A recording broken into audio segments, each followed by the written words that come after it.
আমাকে আওয়ামী লীগের ধর্ম সম্পাদক হওয়ার প্রস্তাব দেওয়া হয়েছে, বিএনপি থেকে প্রস্তাব দেওয়া হয়েছে। আপনারা এই কথা জানেন, 2001 সনে 4 দলীয় ঐক্য জোটের ইসলামী ঐক্য জোটের জেলা সেক্রেটারি ছিলাম আমি, নির্বাচন করেছিলাম, সরকারের আমরা গঠন করেছিলাম। কেন আমরা ইসলামী আন্দোলনের সাথে সম্পৃক্ত হইব, কেন আমরা ইসলামিক দলে থাকি, এই কথাটা আপনাদেরকে বুঝতে হবে। বিএনপি আওয়ামী লীগ এরা তো মুসলমান, জাতীয় পার্টি মুসলমান, মুসলমানের দল করতে পারলে, জান্নাতে যেতে পারলে, এই দল করলে যদি জান্নাতে দেওয়া যায়, ইসলাম ঠিক থাকে, তাহলে এটাই তো চলে। হুজুরদের আলাদা দল করার দরকার তাই কি? কথা ঠিক কিনা কি কর? বুঝতে হবে। আমি যখন কোরআন হাতে নেই, আপনি যখন কোরআন হাতে নেবেন, কোরআন আপনাকে বলবে ওমাল্লাম ইয়াহকুম বিমা আনজালাল্লাহ ফাউলাইকা হুমুল কাফিরুন ফাউলাইকা হুমুদ যালিমুন ফাউলাইকা হুমুল ফাসিকুন।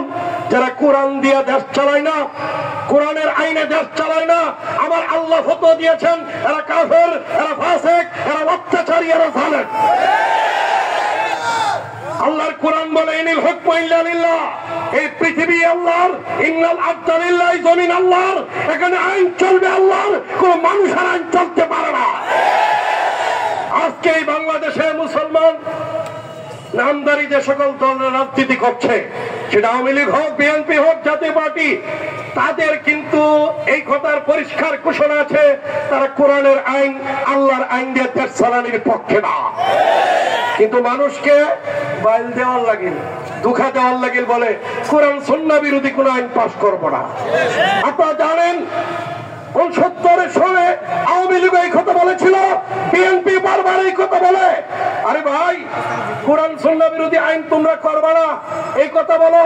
বাংলাদেশের সংবিধানে কোরআনের বিরোধী যে আইন আছে এগুলো বাদ দিয়ে কোরআন যে দেশ চালাবো, তাহলে তো আমাদের দল বিলুপ্ত ঘোষণা করবো। কথা ঠিক কিনা বলে? কিন্তু মুসলমানের ভোট, হুজুরের ভোট, এইগুলাকে কালেকশন করার জন্য একটা দল বারবার বিভ্রান্ত করে। এই বিভ্রান্তিতে আর মুসলিম জাতি পড়তে চায় না।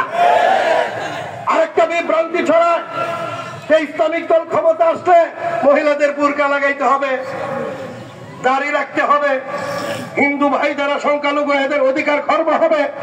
আপনাদেরকে বলতে চাই, দীর্ঘ 1000 বছর ভারতে মুসলমানরা ক্ষমতায় ছিলেন, কোরআনের শাসন ছিল, কিন্তু এরপরেও বাংলা এই ভারতবর্ষে মুসলমান সংখ্যাগরিষ্ঠ হয় নাই।